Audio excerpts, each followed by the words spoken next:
I don't think I heard the Minister formally withdraw his accusation that I got my facts wrong, and I certainly didn't hear him apologise. Now, did Caroline Lucas get her apology? Well, you'll have to wait and see. But let's set the scene for Tuesday's House of Commons topicals for business and net zero to fully understand how it all kicked off, where fellow Tory MP Paul Maynard, I know, no worse than listening to one Tory MP than is two Tory MPs interacting, but yeah, we've got to set the scene, because he asked a question about flaring, venting and leaks being fixed by the new licence holders. Whilst I welcome the government's introduction of new oil and gas licences in the North Sea as part of a just and graduated transition to more reliance on renewables, I know the Minister will be aware that methane is a far more warming gas than carbon dioxide. Given that there is much more that can be done, will the government look at how we can ensure that flaring, venting and leaks are fixed by these new licence holders as and when they occur, in the context of the North Sea transition plan, ensure that the new Affleck oil field is not allowed to flare until 2037 as set out in the permission granted to it. This is all part of how we can reach net zero without it costing my constituents the earth.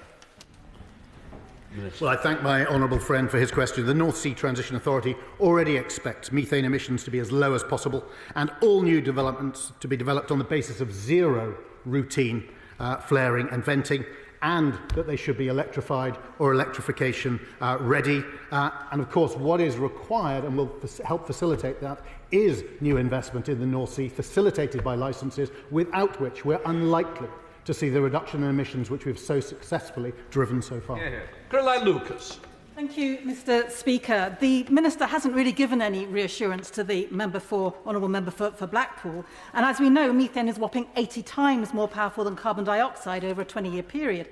So will he explain to me, if he's serious about tackling this particular issue, why did the government fail to use the energy bill to ban flaring and venting? Why did they whip its own MPs to vote against an amendment which would have outlawed it? And given this practice has been illegal in Norway since the 1970s, will he finally recognise that this makes a mockery of ministers' claims about UK oil and gas being greener?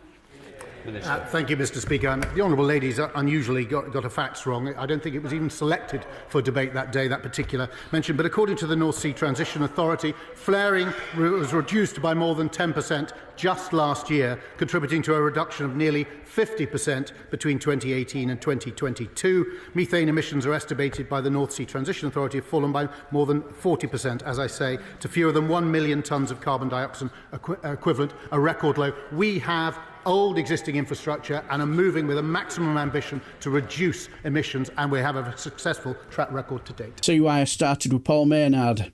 But anyway, who am I going to believe here? An MP who lives and breathes the environment, or a Tory minister who is in a party that has an obsession with fossil fuels and fracking? Let's ask Lib Dems Were Hobhouse on who is right here.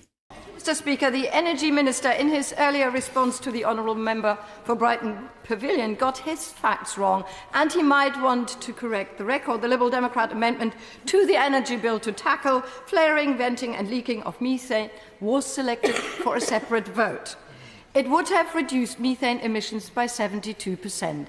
Why did his government vote it down? Well, Mr. Speaker, I stand corrected. On the issue, what we do have, we have infrastructure, some of which dates from the 1970s. We are moving at maximum possible speed. It is technologically and economically challenging to make this change, and yet, as I set out earlier, Mr. Speaker, we're already showing significant efforts, and of course, are champions of the methane pledge, which we plan to exceed. And when I'm at COP28, I will be urging other countries to follow us in agreeing and supporting that World Bank methane pledge. Oh, what a shocker, eh? A Tory getting the facts wrong. Who'd have thought it? But anyway, problem solved now. Everybody can go now, but whoa, hold your horses. Point of order, Caroline Lucas.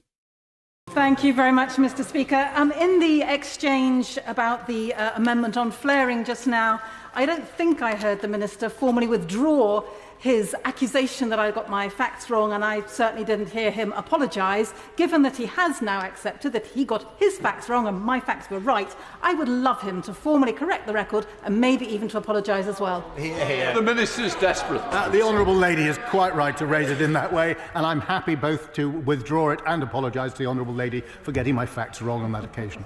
Well, that's a bit of a shocker, isn't it? A Tory admitting they got the facts wrong and apologising. Wow. So Ella Blabbermouth will have him hung, drawn and quartered, and then have his remains slung in the Tower of London forever for good measure as well. But what do you guys think? Let me know down below.